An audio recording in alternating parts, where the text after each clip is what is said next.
Alors, merci à tous les quatre d'être là. Vous avez répondu présent pour participer à cette table ronde. Je suis témoin qu'ils ont bien travaillé pour la préparer, donc on va avoir beaucoup de choses à se raconter. L'idée de cette table ronde, c'est vraiment d'approfondir ce qu'il y a dans le livre blanc et que approfondir ce qu'il y a dans le livre blanc et en même temps aussi donner envie aux gens de se mettre dedans. Voilà, donc éclairer un peu les propos, l'introduction qu'on a fait. Donc, on a 4 acteurs de la filière qui vont partager leur point de vue et leur expérience sur le sujet. Donc, Samuel, Pierre-Édouard, Frédéric, Fanny, je vous laisse vous présenter chacun. Commençons par Fanny.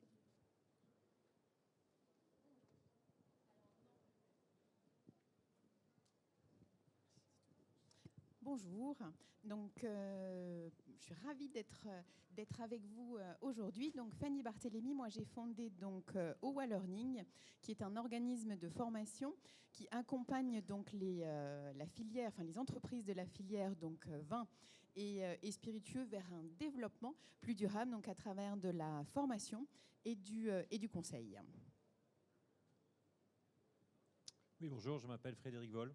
Je suis cofondateur d'une société qui s'appelle Food Pilot, qui est une plateforme digitale qui permet de mesurer l'empreinte environnementale et de piloter le progrès. Et on a développé une verticale Wine Pilot qui est présentée ici sur le salon de la WineTech Wine Paris. Bonjour, je m'appelle Samuel Brento, je suis expert vin et spiritueux à la direction agriculture et agroalimentaire du Crédit Agricole. Alors, le Crédit Agricole porte 15 milliards d'encours sur la filière vin et spiritueux entre la France, l'Italie, c'est une filière importante. Et donc je m'occupe de l'animation transverse, du suivi transverse de cette filière. Bonjour, je m'appelle Pierre-Édouard Chatin, je suis vigneron dans les Graves. Donc les Graves, pour ceux qui ne connaissent pas, c'est la partie de Bordeaux qui correspond à la rive gauche de la Garonne, quand on descend de Bordeaux et qu'on va vers Agen, dans une propriété qui s'appelle Château de Respide, qu'on a repris avec ma femme Amélie il y a 3 ans. Voilà, c'est une propriété qui compte 80 hectares, qui produit du rouge et du blanc et qui effectivement a mis comme priorité la décarbonation et l'écologie pour son futur. Merci à tous. Donc, l'objectif de cette table ronde, elle s'appelle Tech for Good dans le monde du vin, décarbonation et régénération. Donc, l'objectif, c'est vraiment le sujet du livre blanc, c'est-à-dire comment est-ce qu'aujourd'hui les solutions technologiques peuvent aider la filière à la fois à décarboner ses activités, enfin décarboner et en fait réduire ses émissions de gaz à effet de serre, puisque les gaz à effet de serre, ce n'est pas que le carbone, et aussi participer à la protection de la biodiversité, qui est un enjeu majeur. Surtout pour la vigne, la viticulture, qui est souvent une monoculture. Voilà. On va en parler dans l'introduction. Donc, c'est une discussion. On a la chance d'avoir un panel où on a à la fois quelqu'un qui a les pieds dans les vignes, Fanny et Frédéric qui interviennent plutôt sur la partie accompagnement des structures sur le bilan carbone et la sensibilisation, et Samuel. Le Crédit Agricole est un partenaire historique de la WineTech et c'est intéressant d'avoir un point de vue institutionnel et le point de vue justement aussi d'un financeur de ces sujets-là qui peut nous expliquer comment est-ce que concrètement on peut soutenir ces projets. Voilà, alors on va attaquer. Je vais commencer par vous livrer quelques éléments de contexte pour comprendre un petit peu, vous les retrouvez dans le livre blanc bien sûr, mais l'idée c'est vraiment qu'on pose un peu les contextes du sujet environnemental. Il y a un premier élément de contexte qui est hyper important, c'est le Green Deal. En 2019, la Commission européenne a annoncé vouloir être neutre en carbone en 2050 et baisser ses émissions de 55% de gaz à effet de serre d'ici 2030. Voilà. Et il se trouve que l'agriculture doit être un très gros contributeur à ces sujets-là.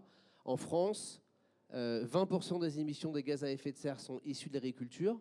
Donc c'est la deuxième activité la plus polluante de l'économie française après le transport, qui totalise 30% d'émissions.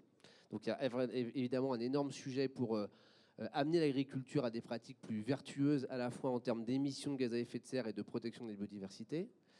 Et la viticulture, si on descend un peu dans le spectre, c'est 17% de la production agricole française en valeur, donc c'est une grosse part de la production agricole. C'est 3% des surfaces agricoles cultivées. Et sur 66 départements. Donc au-delà de... Il y a aussi un sujet de dissémination, c'est que la viticulture est présente pas partout en France, mais elle s'étend de plus en plus. Vous savez qu'on plante en Bretagne, etc. On plante en Normandie, donc c'est une culture qui est en train de s'étendre. Et 20% des exploitations agricoles produisent du vin.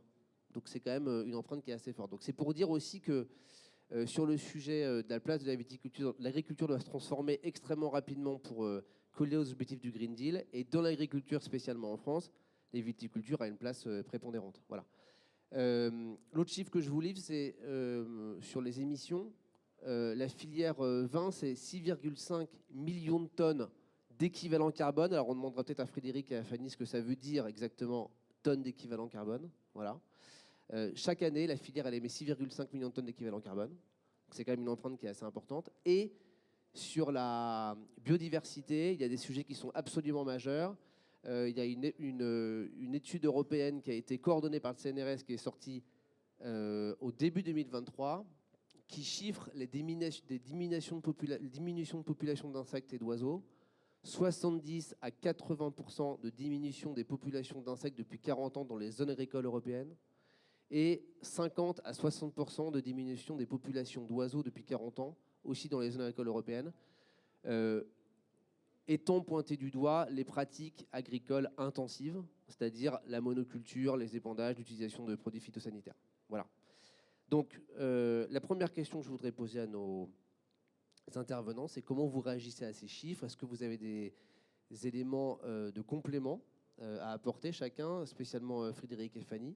Voilà. Enfin, je vous laisse réagir là-dessus. Et peut-être on va commencer par nous expliquer ce que ça veut dire 6,5 millions de tonnes d'équivalent carbone, parce que c'est peut-être pas un indicateur qui est clair pour tout le monde. Alors, ça fait beaucoup de chiffres, effectivement. Pour répondre à ta question, on convertit en fait en tonnes d'équivalent carbone parce qu'il n'y a pas que le CO2, il y a un certain nombre d'autres matières, d'autres principes et matières. Donc on convertit, c'est une facilité, mais c'est pour donner un équivalent, voilà, pour avoir la même unité de lecture, puisqu'on a le NO3 enfin, dans le sol, etc. Donc, qui est pas forcément... Mais tout ça est converti en tonnes d'équivalent carbone pour avoir une unité de mesure qui soit comparable. En réaction, quand on voit ces chiffres-là, on a l'impression que c'est un peu à charge, quoi. C'est-à-dire que le viticulteur, il prend la biodiversité dans la figure, il prend tout ça. Bon, c'est un peu dur. Ce qu'il faut voir, on en parlait tout à l'heure, c'est que le viticulteur, il est en première ligne dans le changement climatique parce que sécheresse, grêle. Donc c'est le premier à être confronté à ça. La deuxième chose que je veux dire par rapport à ces chiffres, c'est qu'il y a la viticulture d'un côté et il y a tout l'aspect vinification.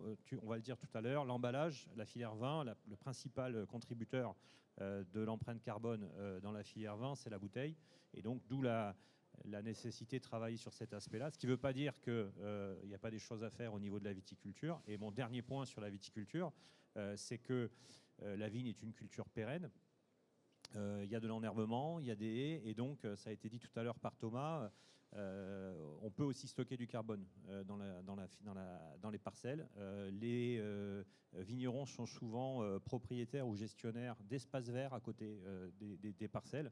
Et donc, il y a aussi voir le côté positif avec la capacité à être contributeur à la neutralité. Ça n'élimine pas les efforts à faire dans la réduction, mais ce qu'on observe, c'est qu'en fait, c'est à la fois un travail de réduction là où c'est possible, et en allant jusqu'à de la rupture, notamment sur l'emballage, et également la capacité aussi de travailler au niveau du vignoble sur le stockage, qui est un levier extrêmement intéressant, dont on parle peu parce qu'on n'a pas encore d'éléments de métrique. On en a quelques-unes, mais c'est un peu le début de l'histoire. Donc des approches de compensation, en fait. Travailler sur la compensation. Alors, il faut être très prudent sur le terme compensation parce que justement l'ADEME fait la guerre et la raison sur le greenwashing. Je suis neutre en carbone ou je suis carbone positif. Il faut être très précis. On émet, donc on émet les gaz à effet de serre, donc on doit réduire. On réduit. Ensuite, on contribue à la neutralité parce que la compensation, c'est un peu une facilité, quoi. C'est-à-dire, je vais acheter des crédits carbone, je pollue, tout va bien. Mais c'est pas la solution. En tout cas, c'est pas celle qu'il faut prendre. Donc, la contribution à la neutralité, c'est pas à travers du stockage de carbone. Il y a aussi dans les innovations le stockage du CO2, récupérer le CO2. Donc, il y a plein d'initiatives qui sont faites. Et l'idée, c'est d'aller effectivement faire sa part dans la contribution et l'objectif de neutralité globale qui est donné par les accords de Paris. Mais si effectivement je rebondis là-dessus, on voit clairement là l'impact de la filière viticole sur la production du coup de gaz à effet de serre, ça c'est clair. Donc je pense que le constat, donc là on voit un constat qui est posé. Par contre, effectivement, par rapport à ça, je pense que il y a une approche du coup globale à avoir. Il faut avoir une évaluation de l'ensemble de la chaîne de valeur. Il faut qu'on évoque ces sujets et ces chiffres sur tout le cycle de vie du vin, et on les pondère. Donc ça, c'est le premier aspect. 2, effectivement, on voit l'impact clairement donc, du coup de la filière. Mais comme le disait effectivement également Thomas tout à l'heure, je pense que la viticulture est bien consciente de l'impact négatif qu'elle a, des externalités négatives qu'elle a aujourd'hui, mais elle est de plus en plus consciente, et fort heureusement, de tous les impacts positifs et de toutes les opportunités qu'elle peut développer aujourd'hui. Et je crois, et j'espère que c'est le message du coup qui sera passé là en ce moment et même sur ce salon, c'est-à-dire communiquons sur tout ce qu'elle fait bien, sur tout ce qu'elle fait bien de mieux en mieux, et ce d'ailleurs de manière collective. Et ça permettra justement de fédérer encore plus, d'aller plus vite, d'accélérer. Je pense qu'on va en parler aussi. Donc voilà, voyons aussi tous ces aspects-là. Et par rapport à la vision globale, donc il y a effectivement cet impact, cette notion et cette évaluation, analyse par rapport au carbone, qui est l'un des sujets. L'autre gros sujet qui est effectivement la préservation, voire la restauration de la biodiversité. Il y aura d'ailleurs des moments ou des temps forts sur la régénération. Et puis le dernier impact dont on parlera, effectivement, la partie packaging. Donc voilà, mettons en avant tout ce qu'elle fait bien. Oui, vous avez raison, on est aussi là pour ça. Samuel et Pierre-Edouard, vous avez des réactions sur cette introduction, sur ces chiffres en particulier ? Je pense que la filière a pleinement pris conscience de l'impact du changement climatique, parce que ça joue. La vigne est vraiment marqueur de ce changement. Pour mémoire, le premier bilan carbone avait été fait, je crois, par l'interprofession de Champagne en 2002. Ça fait une vingtaine d'années. Donc la filière est mobilisée dans ce changement. Et nous, on le voit dans les investissements qu'on porte. Par exemple, les conséquences de ce changement avec le gel, qu'on a financé une multitude de tours anti-gel. C'est un exemple pour se protéger contre ces changements.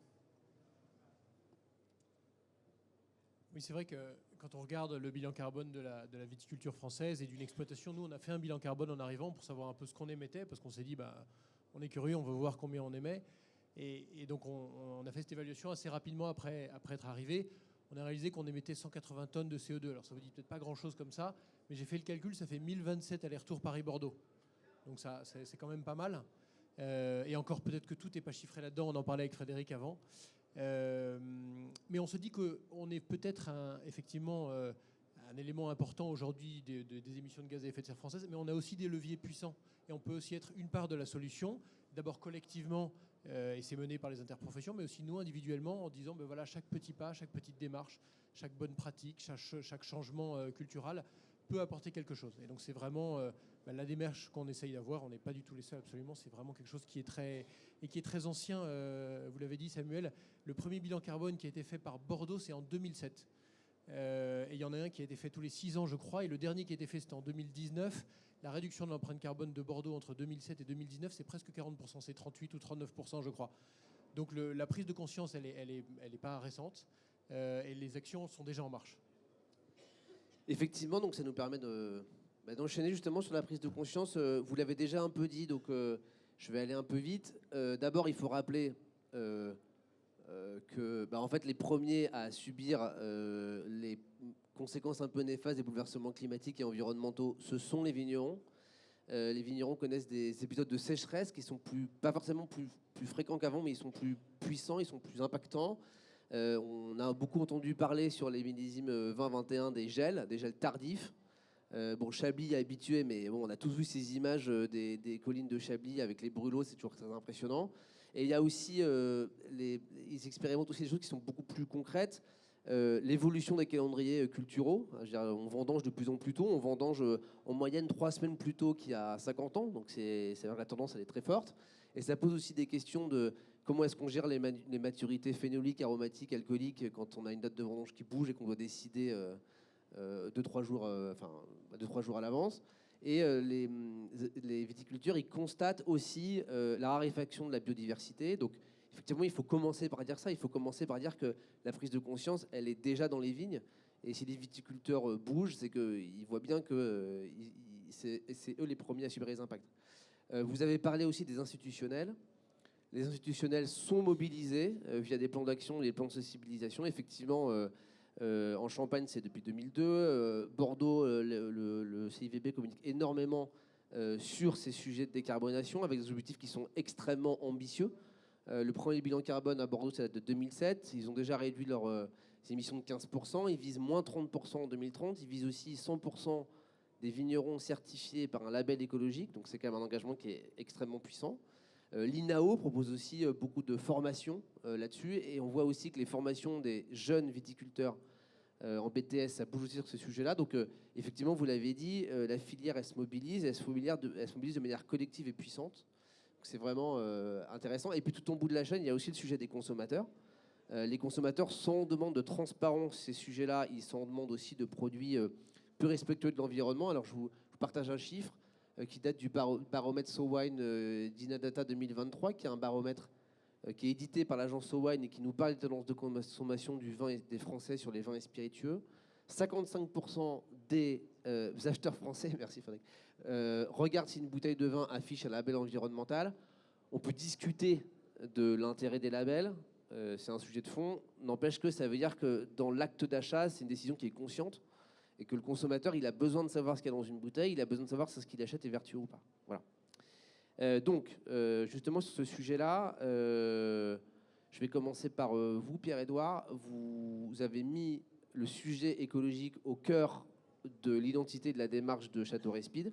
Est-ce que vous pouvez nous expliquer pourquoi? Est-ce que c'est une question de génération? Comment ça vous est venu? Et pourquoi, dès le départ, vous avez voulu ancrer ce sujet-là dans votre marque?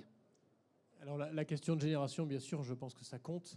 On a moins de 40 ans tous les deux et on a grandi avec ces sujets. Ce n'est pas des sujets qu'on a découverts étant adultes.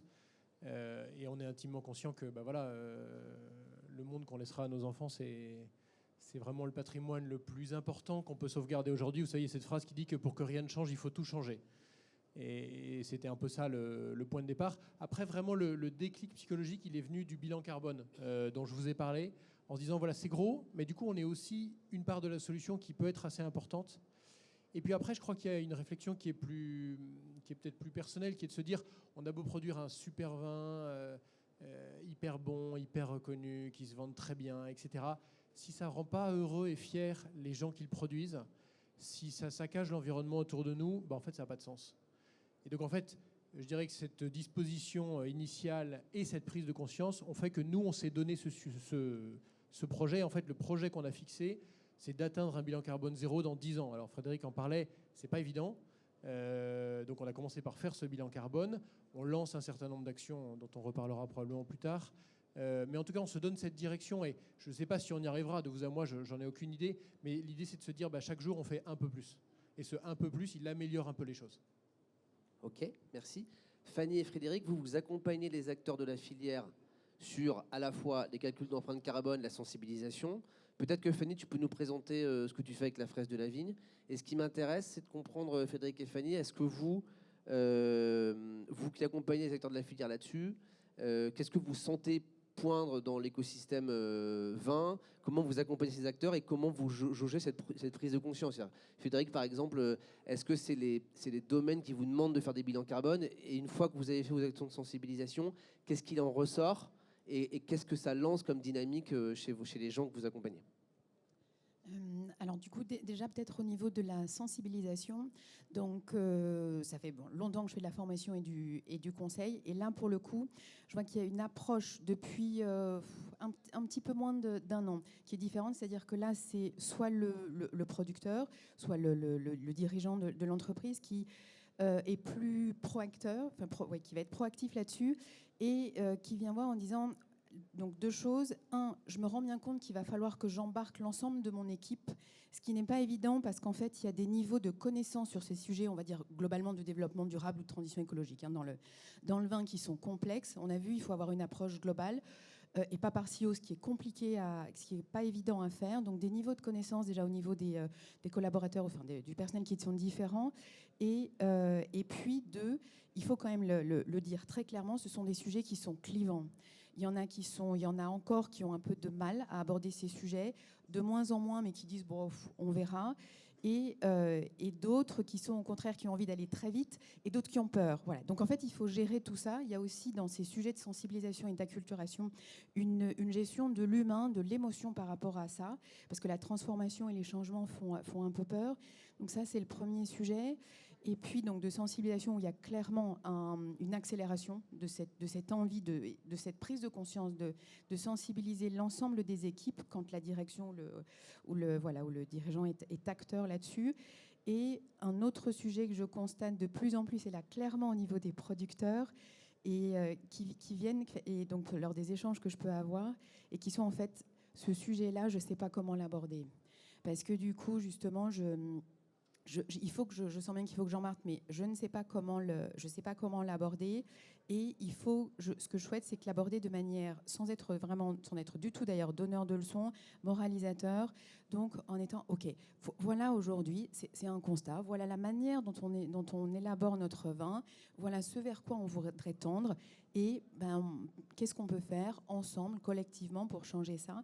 Et puis par rapport à cette sensibilisation, se dire, mais c'est un peu ce que disait Frédéric, c'est-à-dire chaque geste compte. Le tout, c'est aujourd'hui d'initier une démarche et d'y aller, même si c'est avec un petit changement. De toute façon, ce sera transformateur.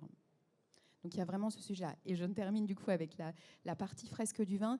Donc en fait, par rapport à ça, c'est-à-dire comment sensibiliser sans être justement donneur de leçons et en rendant en fait chaque participant l'information acteur, d'où du coup l'idée de la fresque du vin en fait qui s'est basée sur le modèle de sa grande sœur, la fresque du climat, qui est en fait un atelier, donc une formation, c'est donc un atelier collectif où les participants ont travaillé sur les externalités négatives. Donc c'est ce que je vous disais, aujourd'hui, un constat, ce que fait pas très bien la filière, c'est clair.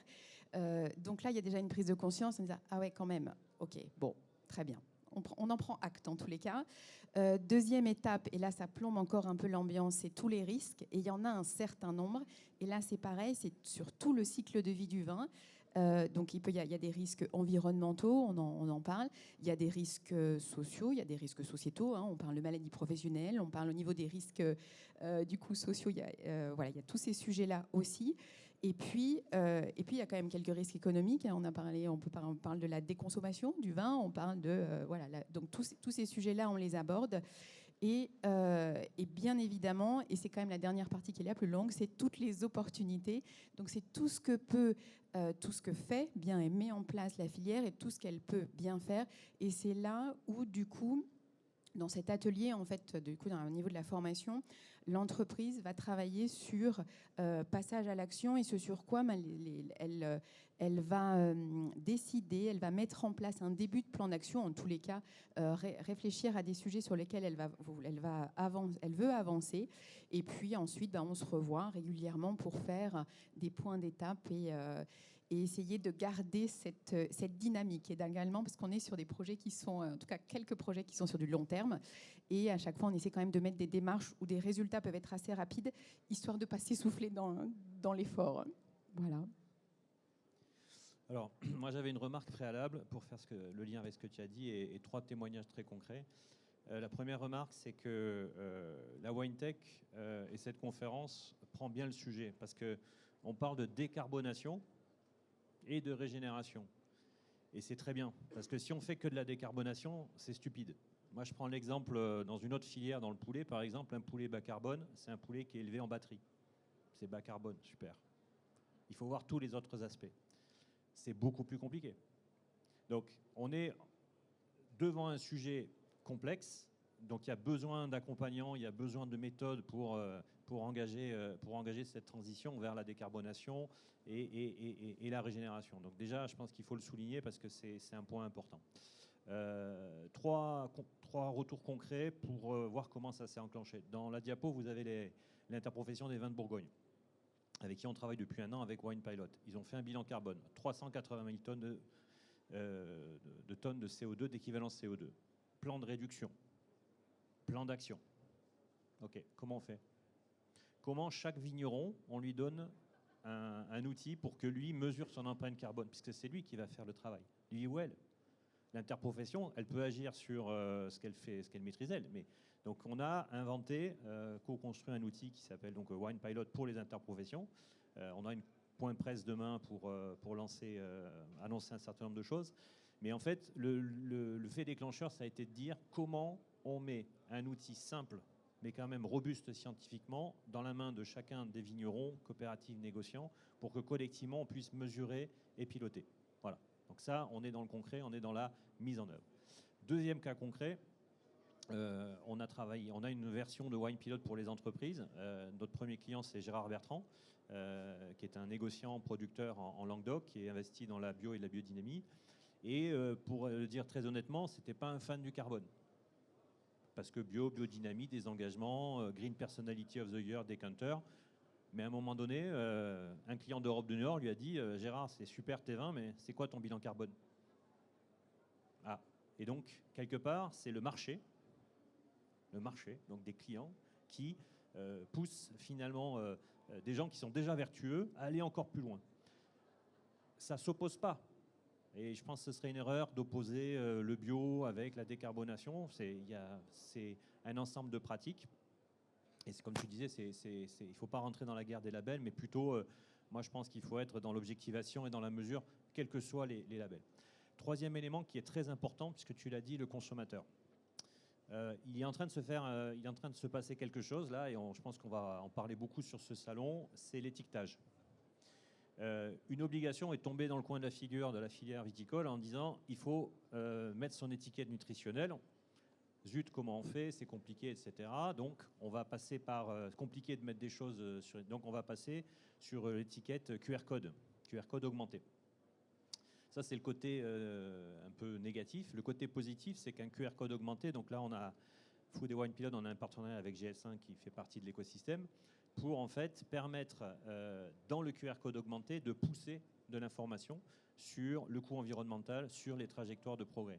Donc, on a aussi, au moment où on parle, une opportunité de pouvoir communiquer avec le consommateur à travers le QR code augmenté pour pouvoir expliquer ce qui est fait. Alors, c'est peut-être 1% des consommateurs et 98% vont vous dire mais moi j'achète un prix, j'achète une étiquette. C'est peut-être 1% qui feront peut-être 2%. Et donc là, il faut pouvoir en fait pousser l'information, fiabiliser sur la mesure du carbone, mais pas que, puisque là aujourd'hui c'est l'empreinte environnementale. Donc le coût environnemental, il existe des labels, comme le Planet Score par exemple, dans la filière vin, qui fait un superbe boulot, qu'il faut saluer, qui va très loin dans l'évaluation. Et donc ce que je veux dire par là, le dernier point, c'est qu'à un moment donné, le consommateur, il va être aussi moteur et quelque part, le fait de pouvoir calculer, mesurer et proposer cette information-là, ça va aider aussi au choix du consommateur dans les produits les plus durables sur les rayons. Ok, Samuel, à votre endroit, cette prise de conscience, vous la percevez comment? Enfin, dans vos activités à vous, ça se matérialise comment? Est-ce que par exemple, vous avez de plus en plus de demandes de financement, d'investissement sur la décarbonation de la part de vos clients? Enfin, comment vous le percevez? Comment vous prenez le pouls de ce sujet-là à votre endroit? Alors, on le perçoit pleinement. Un exemple, c'était il y a 2 semaines dans le Jura, et la responsable départementale de l'agriculture me dit on vient de financer 3 robots pour les vignes. C'était nouveau pour eux, et donc c'est bien une illustration de des robots électriques, de cette volonté de décarboner. Donc c'est perceptible, et puis on essaie aussi, à travers nos chargés d'affaires, de faire progresser tout le monde. C'est un peu ce que Fanny disait, c'est un sujet qui peut être clivant, et nous, l'ambition qu'on a, c'est par un questionnaire RSE avec 12 questions, c'est d'amener les clients à réfléchir, et puis les faire s'améliorer, avoir des démarches plus vertueuses. Et je pense que c'est vraiment ensemble, les interprofessions, les viticulteurs, comme Pierre-Édouard, c'est très collectif qu'on arrivera à une meilleure trajectoire. vraiment toute la filière qui doit se mobiliser. Merci. Alors, du coup, on va rentrer dans le vif du sujet. Voilà, un slide qu'on a intitulé les zones d'effort. Je rappelle, 6,5 millions de tonnes d'équivalent carbone émises tous les ans par la filière vin en France. Et vous avez cette infographie qui nous explique un peu d'où viennent les émissions de la filière. Donc, 18% des émissions viennent des sujets, des pratiques viticoles, donc de ce qui se passe à la vigne.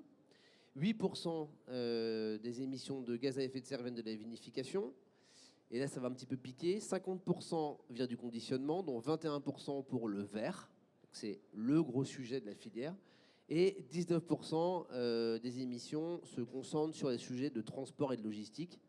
Alors, c'est toujours pareil dans ces sujets-là. Je répète ce que je dis souvent, le diable est dans les détails. C'est-à-dire que comme le verre est lourd, il est dur à transporter. Donc, il y a aussi une partie des émissions du transport qui est directement liée au verre. Mais en tout cas, voilà, ça vous donne un peu un tableau et de se dire les deux sujets sur lesquels la filière a le plus de gains à aller chercher, en tout cas sur le sujet de la décarbonation, la diminution des émissions de GES, c'est le conditionnement en un et en deux le transport, mais qu'en fait qui sont des sujets qui sont un peu liés, et ensuite la viticulture. Alors, du fait, on va rentrer dans le vif du sujet. On va reprendre un peu l'organisation du livre blanc. Le livre blanc, il commence par s'intéresser aux sujets qui sont liés à la viticulture.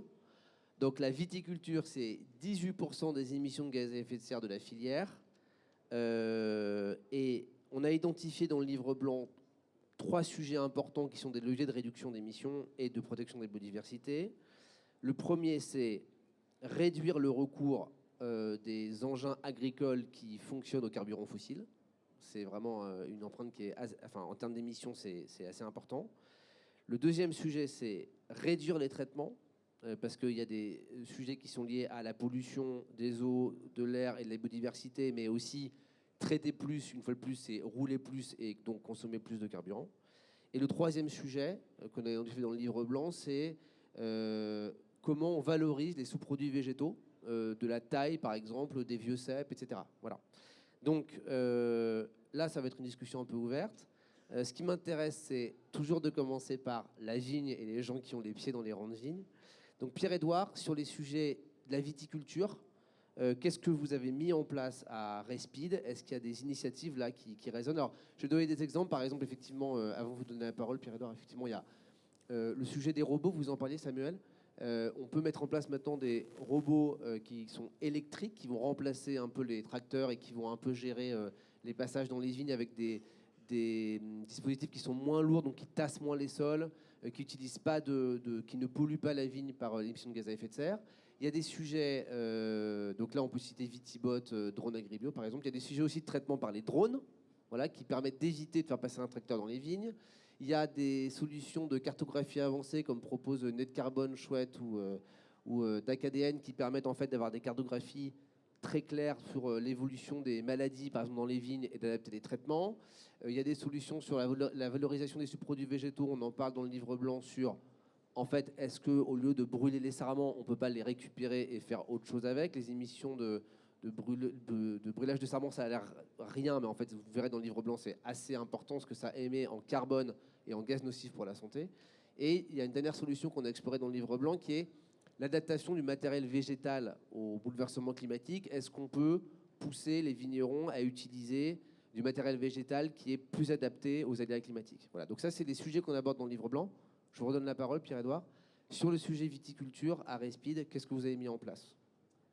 Alors vous savez, pour un viticulteur, le sol, c'est son trésor. C'est sa réserve de matière organique, sa réserve de nutriments, de vie microbienne. Il n'y a rien qui compte plus pour un agriculteur au sens large, mais bien sûr un viticulteur, que le sol. Et donc c'est vraiment la première réflexion qu'on a eue en se disant qu'est-ce qu'on peut faire de mieux? C'est vraiment améliorer nos pratiques viticoles. Donc la première chose qu'on a fait, c'est regarder combien pesait le gasoil dans ce bilan carbone et se dire comment est-ce qu'on peut le réduire? Et en fait, on l'a réduit avec quelques initiatives. La première étant d'avoir monté des doubles bâtis, donc des doubles châssis sur nos tracteurs qui enjambent le rond de vigne de chaque côté du tracteur et qui permettent, quand on travaille le sol, quand on fait du désherbage, quand on va travailler sous le pied, quand on décavaillonne, etc., de travailler non pas deux faces, les deux qui sont sur le côté du tracteur, mais de travailler quatre faces. Quand vous faites ça, vous divisez le nombre de passages par 2. Non seulement vous diminuez la consommation de gasoil, alors vous ne la divisez pas par 2 parce que ça demande un peu plus de force à la machine pour passer, mais surtout vous passez moins. Donc vous tassez moins le sol, vous favorisez la vie microbienne, etc. etc. Ça, c'est quelque chose d'important, ça marche assez bien. Et pour autant, ce n'est pas une solution absolument infaisable. On l'a faite nous-mêmes. On a 2 tractoristes qui savent très bien souder et qui l'ont fait eux-mêmes. Et ça marche bien. Donc on est très heureux de cette solution-là. Et puis on a essayé de réfléchir aussi beaucoup sur les régimes moteurs des tracteurs, comment est-ce qu'ils consommaient plus, comment est-ce qu'ils consommaient moins, etc. On a équipé nos tracteurs de quelque chose qui s'appelle un kit buveur d'air. Je vous passe les détails, mais en gros, ça permet d'avoir un meilleur fonctionnement du couple du moteur du tracteur. Et on réduit à peu près de 10-15% la consommation de gasoil. Pour vous donner une idée, entre 2022 et 2023, donc l'année où on a implémenté ces doubles bâtis, on a réduit de 20% de notre consommation de gasoil. Ça peut vous paraître pas beaucoup, mais en fait, on a dû passer quasiment 1 fois et demi plus dans nos vignes en 2023 qu'en 2022, parce que c'est une année où il y a eu beaucoup de précipitations. En fait, en 2022, on a fait 8 traitements. En 2023, on a fait 12 traitements. Et malgré ces 12 traitements, on a utilisé 20% de gasoil en moins. Donc c'est quand même relativement significatif. Et du coup, on s'est dit, bon voilà, la viticulture, c'est le premier truc sur lequel nous, on a la main et on peut faire quelque chose. Et sur la biodiversité aussi, vous avez mis en place des choses. Au téléphone, vous me disiez, on a mis en place des nichoirs. Voilà. Est-ce que comment vous travaillez le sujet sur la faune et la flore aussi, peut-être sur l'enherbement, des choses comme ça, sur la préservation des sols? Oui, le deuxième grand sujet qu'on a mis en œuvre sur cette partie viticole, c'est plutôt un sujet, je dirais non pas de réduction de nos émissions, mais là pour le coup de captation du carbone qu'on n'avait pas émis nous-mêmes. En fait, on a acheté une propriété qui était pas enherbée, donc qui était en terre nue. Et la terre nue, vous savez, ça perd des nutriments, c'est soumis à l'érosion, etc., etc. Et donc nous, on a semé des couverts végétaux dès la première année. Donc on a fait 3 vendanges pour l'instant à Respide, et c'est la 3e fois qu'on le fait. Donc les couverts végétaux, c'est, en l'occurrence chez nous, c'est 1 rang sur 2. Vous mettez un mélange de céréales, il y a du blé, il y a de l'orge, etc., qui vont venir mobiliser des nutriments, et leurs racines vont venir décompacter le sol. Et quand on décompacte le sol, on favorise la vie microbienne, ainsi qu'en fait la matière organique qui est dans le sol.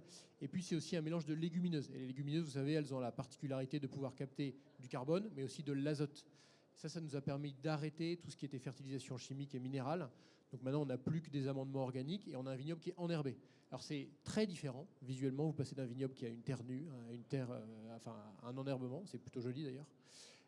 Et ce qu'on voit, pour rebondir sur ce que vous disiez, François, c'est l'effet rapide sur le côté biodiversité.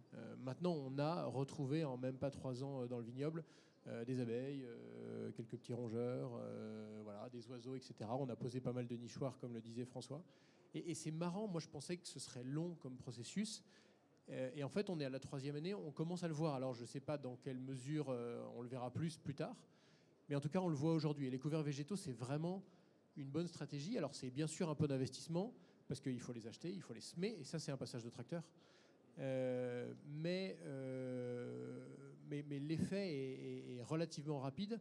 L'économie en fertilisation est assez notoire, et on le voit vraiment. Enfin, quand vous venez dans nos vignes, donc au printemps, au moment où on va rouler les couverts végétaux, ça monte presque à la hauteur de la vigne, quoi. Ça se voit bien. Merci beaucoup.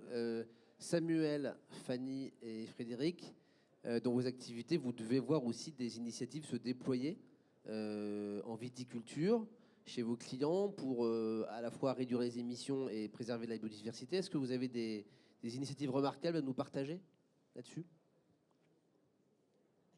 Déjà, effectivement, pour rebondir par rapport à ce qui vient d'être dit, on voit qu'il y a des approches qui vont être faites en parallèle, c'est-à-dire il y a comment je vais faire à long terme, on voit toujours ces échelles temps qui sont là, donc là, le vigneron qui va dire comment je fais à long terme pour augmenter la résilience de ma vigne et justement avoir à moins traiter, la rendre du coup plus résistante aux maladies, à la sécheresse, etc. Donc comment la rendre résiliente, et ça on est effectivement sur du long terme, et la restauration du coup de la biodiversité en fait partie. Et en parallèle, les sujets qui sont et du coup à court terme, comment je fais pour réduire l'utilisation de mes intrants. Et là par exemple, je vois au niveau ce qui a été mis en place au niveau de la pulvérisation, mais en fait je vais mettre des panneaux récupérateurs, comme ça du coup je vais pouvoir récupérer ce qu'il y a en trop. Donc ça c'est par exemple des sujets qui a un effet immédiat. Du coup là à très court terme, et aussi par rapport à ça, par rapport à comment je fais en un instant, là, tout de suite maintenant, pour moins et mieux traiter, c'est-à-dire comment je cible. Et là, ça fait partie effectivement des exemples que vous indiquiez, c'est-à-dire qu'il va falloir que je puisse avoir des données, des mesures, quel est le niveau d'hygrométrie de mon sol, je regarde des relevés météo, etc., pour du coup traiter au bon moment, par rapport à la météo, et aussi par rapport aux besoins, du coup, en ciblant très précisément les besoins de ma vigne grâce à des mesures que je peux avoir par des sondes, etc., qui vont me donner mon niveau d'eau, le niveau de sécheresse. Donc, ça, c'est clairement mis en place, et ça permet du coup à très court terme d'avoir des effets positifs, et tout en continuant à travailler sur le long terme, et quand même à faire en sorte effectivement que notre vigne devienne bien plus résiliente, et qu'on ait à terme beaucoup moins à traiter. Ce serait quand même l'objectif ultime.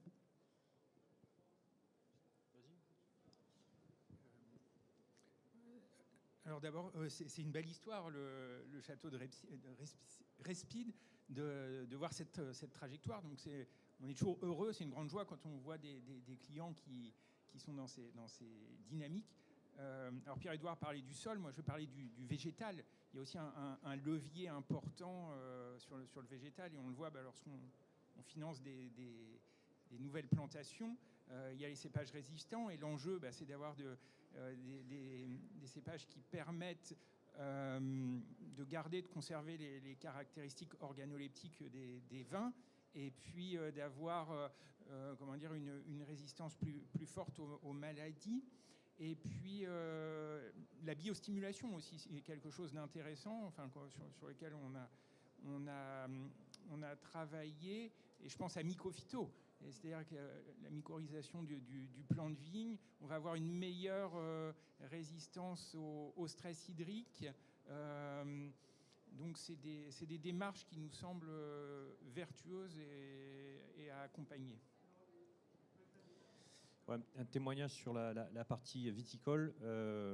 Donc nous, notre plateforme, on récupère des données de systèmes existants, de la comptabilité, des sondes et de tous les systèmes qui existent.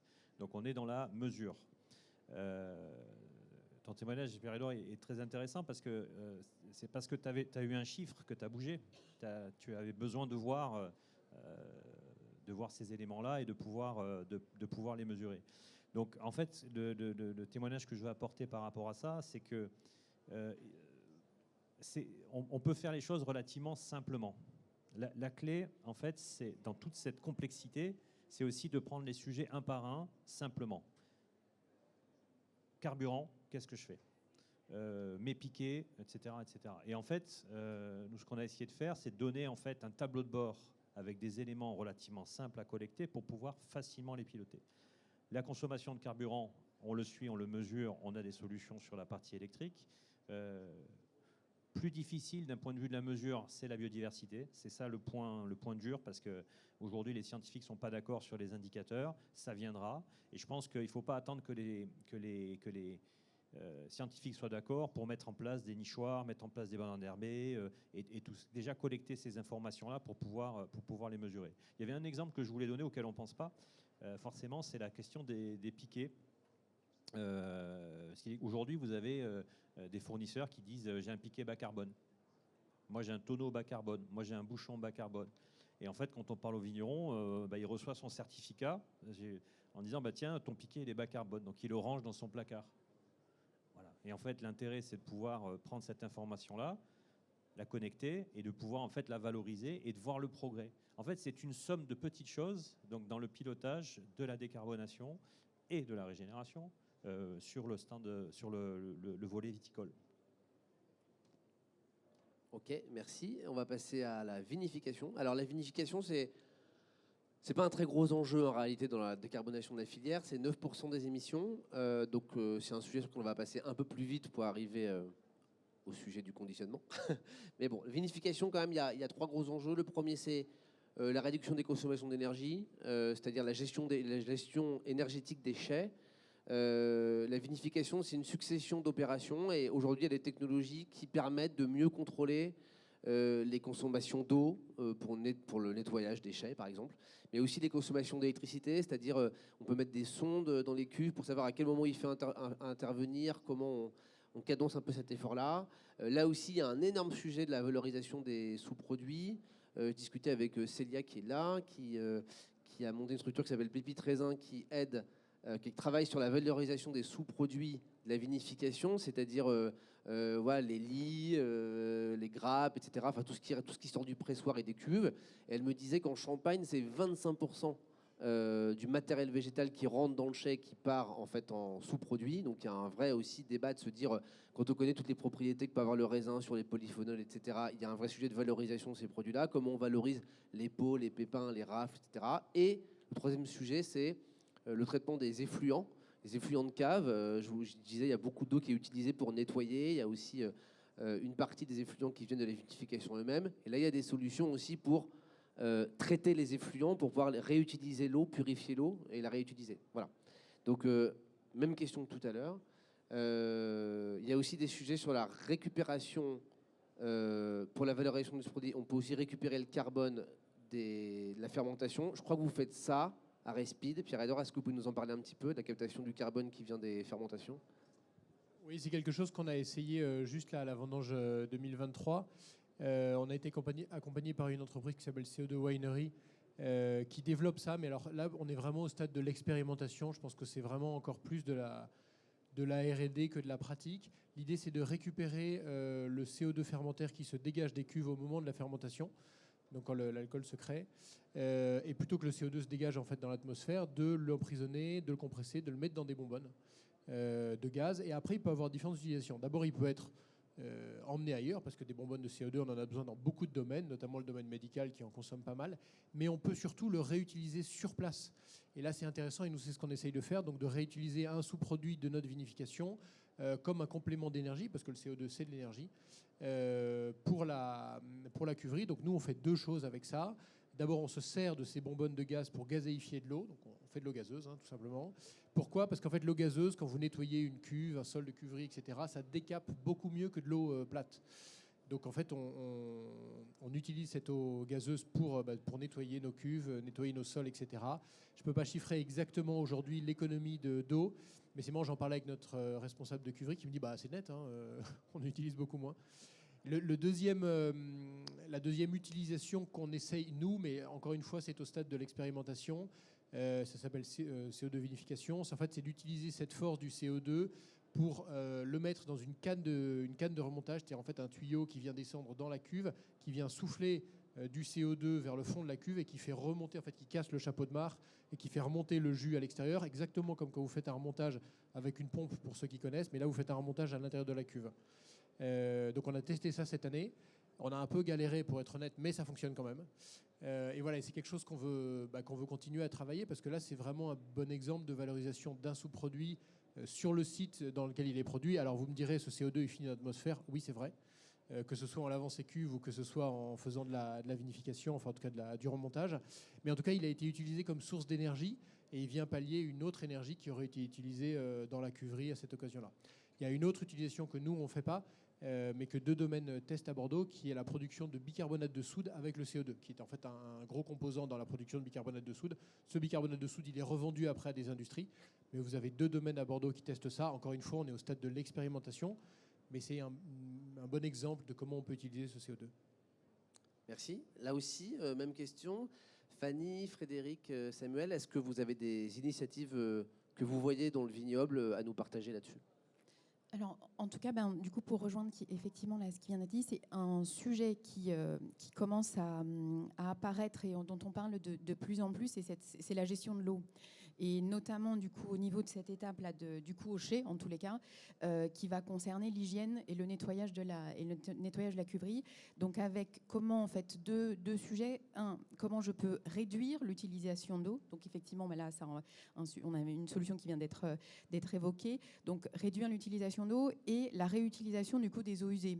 Donc ça, mais on en est plus effectivement en face. Tiens, on se rend compte qu'on utilise énormément d'eau par rapport à cette étape et que le sujet de l'eau, là, je vais rien vous apprendre, devient un sujet qui est de plus en plus, dont on va de plus en plus parler, et notamment l'attribution de cette fameuse ressource eau. Ces sujets commencent à apparaître de plus en... Enfin, en tout cas, le sujet de l'eau à apparaître de plus en plus.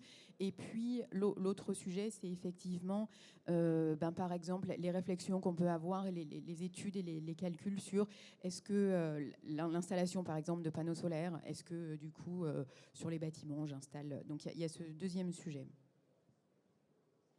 Moi, je voulais apporter une autre expérience qui est sur la question des immobilisations.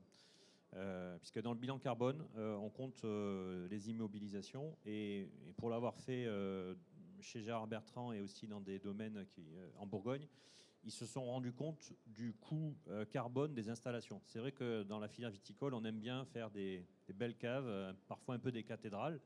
Et quand on voit le coût environnemental de la cathédrale, on se dit ça pose quand même quelques problèmes. Et quand on le mesure, il y a des prises de conscience. Donc ça, je pense que je voulais le souligner. Et ça renvoie aussi à la façon dont on peut peut-être éco-concevoir aussi des nouveaux bâtiments. Et je pense qu'il y a beaucoup d'innovations à venir sur le sujet d'immobilisation qui abrite des unités de vinification. Ok. Samuel, vous avez des initiatives à partager ? Ça a été annoncé, les panneaux photovoltaïques, la production d'électricité. Enfin, c'est un vrai mouvement qu'on voit dans l'agriculture et dans la viticulture. L'autoproduction d'énergie. En fait. Exactement. Et même la production pour injecter dans le réseau. Ce sont des activités où il y a des surfaces de bâtiments importantes. Optimiser ces surfaces en installant des panneaux, c'est quand même bénéfique et intéressant. J'aime bien aussi, moi, les sondes qui ont été évoquées, parce que ça permet effectivement une économie d'intrants dans la vinification. Et puis aussi, je pense que c'est bénéfique par rapport au profil des vins qu'on souhaite avoir. Justement, c'est un enjeu de la filière de produire des vins qui plaisent aux consommateurs, qui correspondent à leurs attentes. Et les sondes sont certainement un moyen d'être plus précis, de répondre à la... Oui, d'avoir un contrôle fin des vinifs. Ok. Alors, je vous propose qu'on passe à l'aval de la filière. Donc, c'est là que ça pique un petit peu. Hein. Si on prend le conditionnement et la distribution, c'est quasiment 70% des émissions de la filière. Donc c'est là qu'il y a des gros efforts à faire. Alors évidemment, on pointe du doigt le verre. Néanmoins, il y a des alternatives, mais c'est quand même aussi un matériau qui a beaucoup de vertus. Alors quand on parle du conditionnement, on parle du contenant, c'est-à-dire qu'est-ce qu'on utilise pour stocker le vin, du bouchage, qu'est-ce qu'on utilise pour boucher le vin, sachant que les deux meilleures solutions sont les bouchons synthétiques biosourcés et les bouchons en liège d'une pièce, je précise, parce que dans le liège, il y a aussi le micro-aggloméré. Il y a le sujet de l'étiquette. Est-ce qu'on peut utiliser en fait des étiquettes avec du papier qui est recyclé, avec des encres naturelles? Et il y a le sujet aussi des emballages, le carton, les emballages de protection. Donc on peut citer évidemment toutes les marques comme la Dame Bleue ou OE qui travaillent sur la consigne, voilà, le réemploi du verre qui est un sujet absolument massif, qui est en train de se déployer à grande échelle du reste. Même les fabricants de verre font des efforts. Hein. Là, on a mis le logo d'OI, qui est aussi un des leaders de la fabrication du verre, qui travaille énormément, qui a réussi à réduire son empreinte énergivore de 25% de production de tonnes de verre. Donc l'industrie de la verrerie fait aussi des efforts. Voilà. Il y a aussi le sujet de recours à des contenants alternatifs. Donc il y a le bag-in-box, il y a la canette. Alors on pourrait se dire a priori la canette, l'aluminium, bon, mais ok, mais c'est aussi énergivore, recyclé, mais en fait ça l'est toujours moins que le verre, donc c'est intéressant. Voilà, donc en fait le point vraiment, le noyau dur des émissions, il est sur le verre finalement. Donc est-ce que le consommateur est prêt à acheter du vin qui n'est pas en verre? Est-ce qu'on peut réduire le poids des bouteilles? La Champagne l'a fait. Il y a une vraie pression aujourd'hui sur les viticulteurs pour réduire le poids des bouteilles. Donc je vais encore me tourner vers Pierre-Edouard pour commencer. Pierre-Edouard, est-ce que vous, ce sujet-là, des contenants, de l'empreinte écologique des contenants, du poids de la bouteille, est-ce que vous l'avez travaillé et comment? Oui, bien sûr, ça c'est vraiment la première chose qu'on peut faire le plus facilement quand on fait un bilan carbone. Nous, on s'est rendu compte qu'on avait 34% de nos émissions qui étaient liées au verre. Donc la chose qu'on peut faire tout de suite, qui coûte rien et qui rapporte d'un point de vue environnemental, c'est réduire le poids de ces bouteilles. Nous, on avait un poids moyen de bouteille, on a différentes cuvées, mais on avait un poids moyen de bouteille qui était de 550 grammes quand on a repris le château de Respide. Aujourd'hui, il est 470 grammes. On pourra encore descendre. Il y a quelques normes, ou il y a quelques nécessités qui supposent que certaines bouteilles doivent rester un peu plus lourdes, notamment celles qui voyagent ou celles qui vont dans certains pays. Qui demandent ça.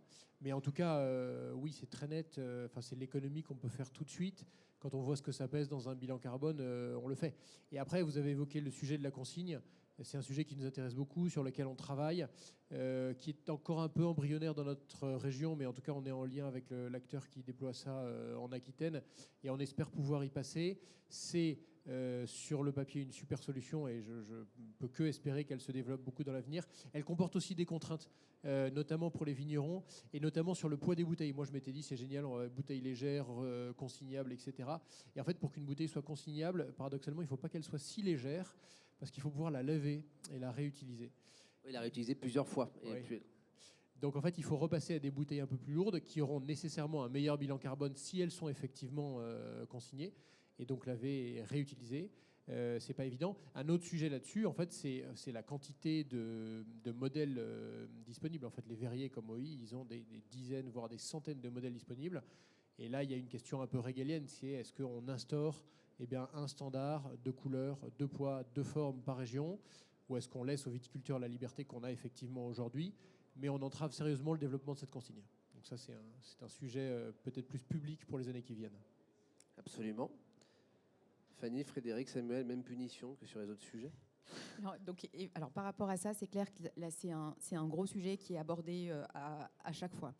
Et là, avec du coup 2 approches, du coup qui commencent par quelle est aujourd'hui en fait la segmentation de mes clients, quelle est la part, et notamment quelle est la part que j'ai à l'export pour ce sujet consigne, allègement de la bouteille, etc.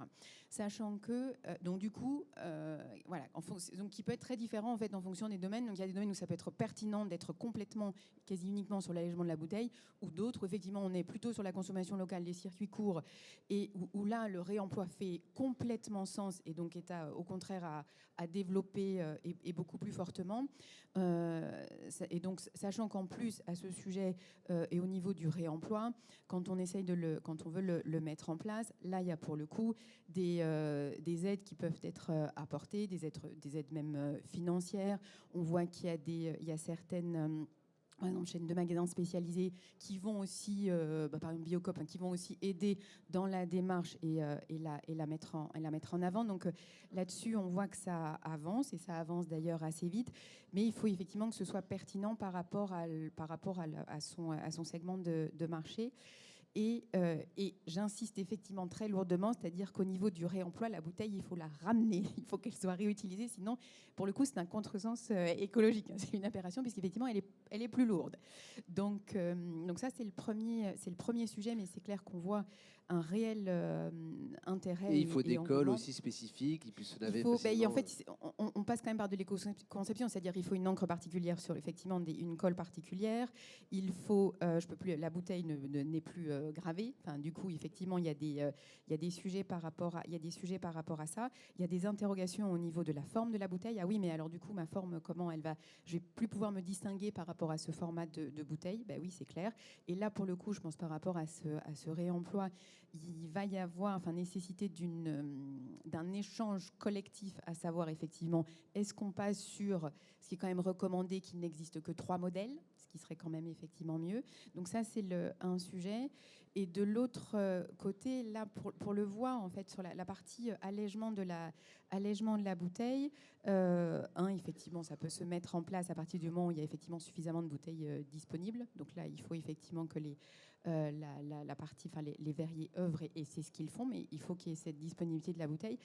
Et en plus, ça sera probablement aussi développé parce que les distributeurs aujourd'hui, et notamment certains marchés à l'export, Système Boulanger en autres, par exemple, vous travaillez avec certains monopoles, eux, de toute façon, exigent une bouteille allégée. Donc, par ricochet, de toute façon, ça va accélérer au contraire cette éco-conception. Et voilà, on voit que c'est collectif et c'est probablement très bien pour l'ensemble de la filière. Donc voilà, ces 2 sujets. Moi, je voulais rebondir sur un retour d'expérience en Bourgogne. Donc, Wine Pilot, la genèse de Wine Pilot, ça s'est fait en Bourgogne avec l'ADELF, qui est un éco-organisme qui gère toute la partie emballage, notamment la fière vin et le verre. Et donc, avec l'ADELF, on a lancé ce prototype. Et quand on l'a expérimenté, à l'échelle d'un vigneron, c'est très significatif. Ce que tu as fait, Pierre-Édouard, en disant j'ai réduit, finalement, il y a dans l'outil la possibilité de simuler une réduction. Et de dire, ben voilà, si je réduis de 50 grammes, ce qui n'est pas énorme, c'est autant. Et on voit en fait cet effet d'entraînement que ça peut avoir à l'échelle d'un outil simple qui est Wine Pilot. Et effectivement, ça, c'est quelque chose que l'on peut voir. Parce qu'il ne faut pas oublier que dans cette transition, il y a des pionniers qui sont là. Et il y a encore beaucoup de gens qui ne sont pas là et qu'il faut embarquer par des choses aussi simples et des effets cliqués, notamment le poids de la bouteille c'en est un. C'est sûr. Alors, je voudrais qu'on garde un peu de temps pour les questions, donc je vais aborder rapidement le sujet de la distribution et de la logistique, pour vous dire aussi qu'on a fait beaucoup d'interviews chez des logisticiens. On a été agréablement surpris par leur degré d'ouverture et de transparence sur ce sujet-là. Il y a beaucoup de choses qui se passent en logistique. Il y a tout ce qui se fait autour de l'IoT pour faciliter le remplissage des camions, des objets connectés et faire en sorte que les trajets soient le plus rentables possible. Il y a les transformations des flottes de camions. Chez Gamba et Rota, ils passent à des carburants qui sont moins carbonés. Mais ce que me disait aussi la directrice commerciale, c'est attention parce que c'est un surcoût pour le client. Est-ce qu'il est prêt à le payer? C'est pas toujours sûr. Donc il y a aussi ces injonctions contradictoires qu'il faut traiter. Et là encore, on a parlé des panneaux solaires. Les logisticiens, de plus en plus, ils équipent leurs entrepôts, soit de panneaux solaires, soit de toits végétalisés qui permettent de faciliter le conditionnement des entrepôts, parce que stocker du vin, il faut que ça soit dans l'atmosphère contrôlée. Donc là aussi, vous le verrez dans le livre blanc, il y a plein de sujets sur l'aval de la filière, la distribution, les formats aussi d'échantillonnage avec tube bottling et Vinové, il y a pas mal de choses. Voilà. Je voudrais qu'on garde un peu de temps maintenant, 5 minutes, 10 minutes pour des questions du public. Est-ce que certains d'entre vous souhaitent poser des questions à nos intervenants ou souhaitent approfondir un sujet?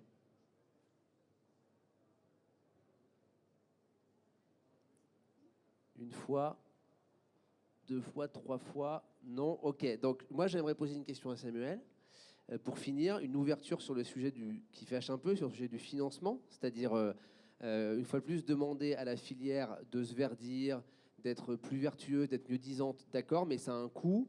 La filière vin, elle souffre d'une déconsommation qui est structurelle, avec des coûts de matières premières qui augmentent. Donc, comment on fait pour aider la filière à assumer ses investissements sans gréver sa rentabilité? Et comment est-ce que les financeurs privés se saisissent de ce sujet-là?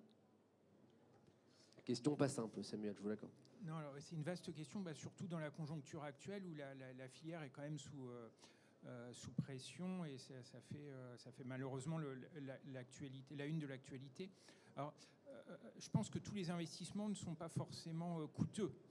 C'est l'exemple des panneaux photovoltaïques. En fait, il y a un retour sur investissement qui va payer une partie du bâtiment, qui va générer un produit supplémentaire sur l'exploitation. Il y a aussi toute une partie des investissements, on l'a vu dans tous les exemples qui ont été cités, en fait, qui permettent au final une meilleure rentabilité, qui passe par une économie d'intrants et qu'on retrouve dans la rentabilité finale de l'exploitation. Le consommateur est aussi demandeur davantage de comment dire, je ne sais pas si on peut dire verdissement, mais davantage d'initiatives dans la transition agro-environnementale. Donc c'est aussi un moyen de pouvoir continuer à vendre ces vins que d'avoir une démarche plus vertueuse. Donc ça, c'est à prendre en compte. Après, dans le financement des investissements, il y a quand même des dispositifs qui permettent, qui facilitent. Je pense à France Agrimaire qui distribue les fonds de l'OCM. C'est quand même des subventions sur certains projets qui vont jusqu'à 35 ou 40% du financement de l'investissement. Alors ça nécessite de construire le dossier, mais au final, ça facilite quand même la réalisation du projet. Nous, au niveau Crédit Agricole, on a également on a une ambition forte. On a un projet sociétal. Et dans ce projet sociétal, il y a la volonté d'agir pour le climat et la transition bas carbone. Et puis également, il y a tout un volet sur la transition agro-environnementale et on a décidé de mettre 1 milliard d'euros dans ce projet. Alors ça concerne l'agriculture en général et par exemple, on a un fonds, on distribue un fonds de garantie de première perte du FEI. Le FEI, c'est le fonds de la BEI, de la Banque européenne pour l'investissement. Et donc, ce fonds, c'est une garantie gratuite pour le financement des projets qui est assumée donc, par la BEI. Et donc, ça permet de financer des viticulteurs en appliquant, nous, banquiers, on bénéficie de cette garantie et l'exploitant n'a pas de garantie à apporter sur un projet. Donc, c'est plus de 200 millions d'euros sur ce fonds. Donc, c'est un exemple. On a également lancé un fonds, alors là, qui est plus pour accompagner des startups qui sont dans la transition. C'est un fonds de capital innovation de 60 millions qui est géré par Supernova Invest. Et donc ce fonds va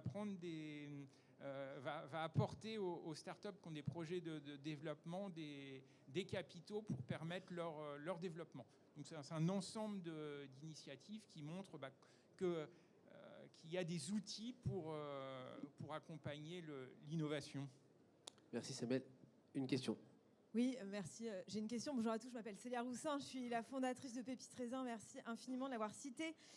Et pour ce sujet qui montre que c'est un sujet de filière et donc de coopération avec des sujets interconnectés, des enjeux imbriqués, des solutions qui se répondent. Comment on fait pour se mettre ensemble avec différents métiers et financer, je m'adresse à la banque mais aussi aux acteurs, financer un changement qui nécessite de s'allier dans des expertises différentes. Voilà, merci. Merci Célia. Qui veut prendre la parole là-dessus? Bon, je pense que les interpros, c'est un bon début. Je pense que c'est bon. Il y a certaines régions où c'est d'autres familles professionnelles qui s'organisent. Mais là, aujourd'hui, ça bouge quand même au niveau des interpros. Voilà. Et ça s'accélère. Oui, c'est sûrement des clés d'entrée intéressantes. Je pense que la banque est justement un catalyseur pour permettre ces financements, cet accompagnement collectif de la filière. Comme vous l'avez dit, c'est vraiment un sujet de filière qui va où toute la chaîne de valeur est impactée et doit s'engager. Et donc les interpros évidemment sont un moteur et la banque met le carburant pour un carburant vert pour permettre cette amélioration de toute la chaîne de valeur. On doit clôturer, on a déjà 5 minutes de retard. Donc merci à tous d'être venus. Je vais remercier chaleureusement Fanny, Frédéric, Samuel et Pierre-Édouard parce qu'il y a aussi du boulot de préparation. Donc merci pour vos témoignages. Et je rappelle aussi que si vous avez des sujets à traiter sur la sensibilisation et le calcul de votre empreinte carbone, Fanny et Frédéric peuvent vous aider. Voilà, donc n'hésitez pas. OWA Learning et OnePilot par Foodpilot qui sont sur le salon. Merci d'être venus et bon salon à tous. Bonne journée.